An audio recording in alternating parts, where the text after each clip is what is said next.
What are 2 lessons that we can learn from children? My name is Eric F. King, and today I'm going to share those lessons with you. And I'm going to do it by sharing 2 short stories. The first story takes place in an elementary school. A teacher told her grade school students to draw something on a sheet of paper and then to show the class. So then she went around and she saw a little boy and asked the boy, "What are you drawing?" He said, "I'm drawing a fire truck." She asked a little girl, "What are you drawing?" The girl said, "I'm drawing a princess." Then she went to another little girl and said, "What are you drawing?" And she said, "I'm drawing God." So the teacher said, "Wait a minute. Nobody knows how God looks like." And the kid said, "Well, they will in a minute." You see, that right there shows us that kids don't care what people think. If they believe in something, they just go for it. If you ask adults to draw God, they would just tell you, "We don't know how he looks." But apparently she did. Okay, let's get to the second lesson. So I'm in a store with my 10-year-old son, and we're walking around and I'm just getting a few things.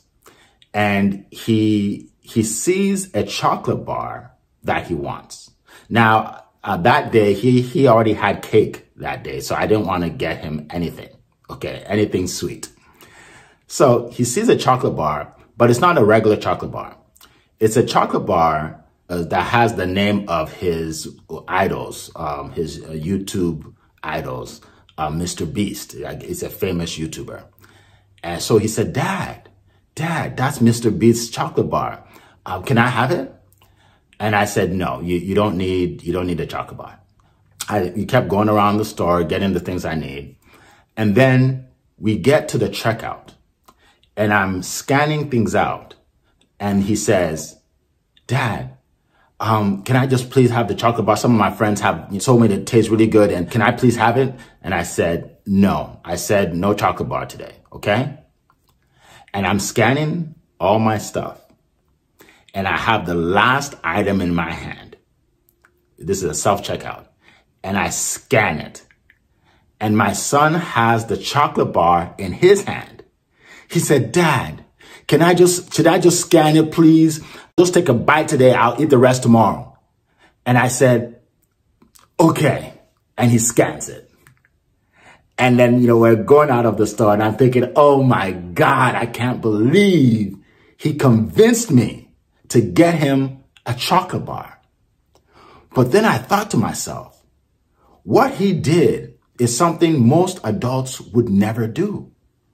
Because he wanted something. He asked for it. I said no. He asked again. I said no. He asked the 3rd time and I said yes.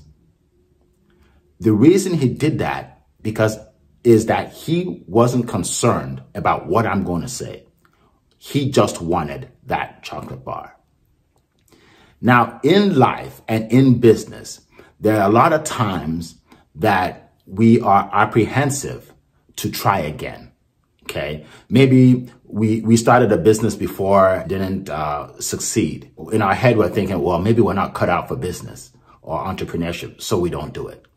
Or maybe you have a product or service and you share it with somebody and they review it and say, it's not for me.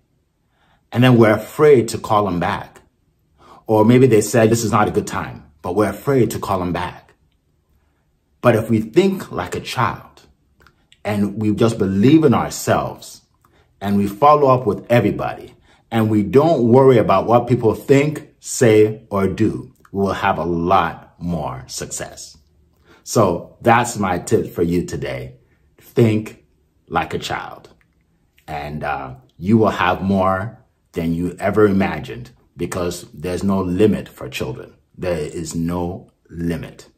Every child thinks he can be an astronaut. Every child thinks he could be president of the United States. There's just no limit on their goals and dreams. All right, so if you learned something from this video, definitely share this with as many people as you can. Like, share, subscribe, and I will see you in the next video. Make it a great day.